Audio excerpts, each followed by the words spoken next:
Assalamualaikum warahmatullahi wabarakatuh. Halo teman-teman semua, kenalin nama aku Lutfi Febrianti dengan NIM 07011182429023.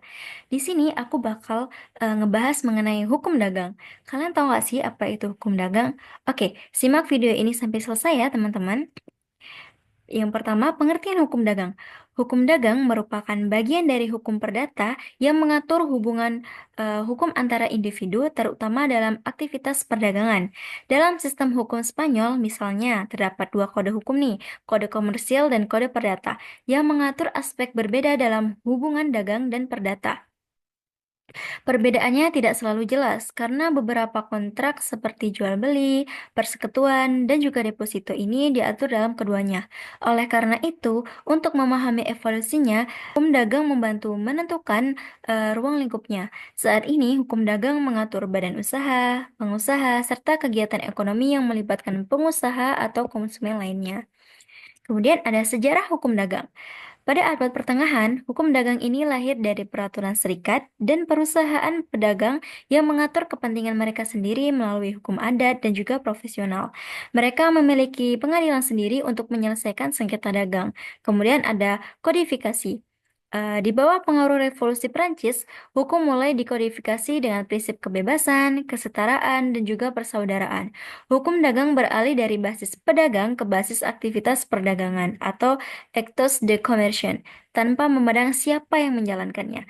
Pada abad ke-20, konsep kembali ke definisi subjektif, di mana hukum dagang ini mengatur kegiatan yang dilakukan oleh pihak tertentu.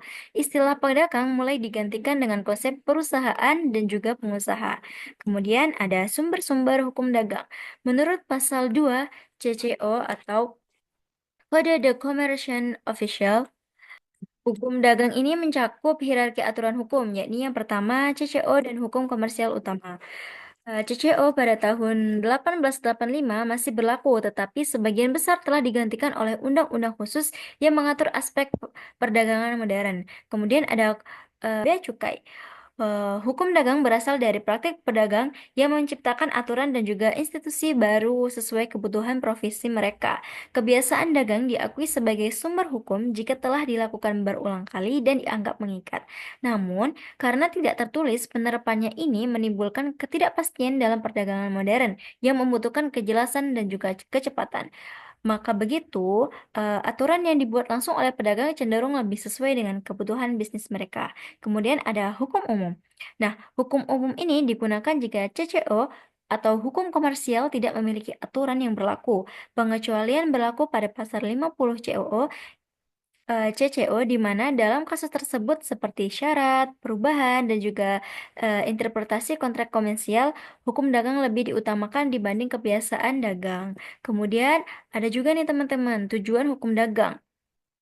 Hukum dagang ini bertujuan untuk memenuhi kebutuhan komunitas pedagang dan juga memfasilitasi aktivitas perdagangan. Sejak abad pertengahan, hukum dagang telah berkembang dari kebiasaan pedagang atau lex mercatoria yang kemudian diintegrasikan ke dalam sistem hukum umum.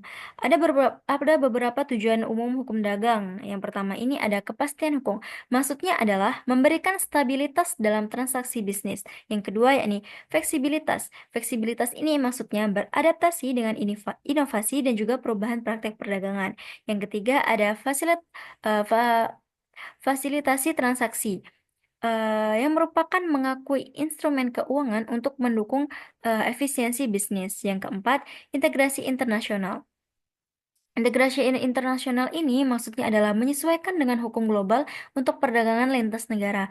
Kemudian yang terakhir ada perlindungan konsumen. Perlindungan konsumen ini maksudnya menjaga keseimbangan antar pelaku usaha dan juga konsumen. Nah, dari materi yang telah saya simpulkan tadi, dapat kita simpulkan bahwa hukum dagang adalah bagian dari hukum perdata yang mengatur hubungan hukum dalam aktivitas perdagangan termasuk badan usaha dan juga pengusaha. Sejarahnya hukum dagang ini berkembang dari hukum adat, adat pedagang di abad pertengahan, kodifikasi, hingga konsep perusahaan modern di abad ke-20.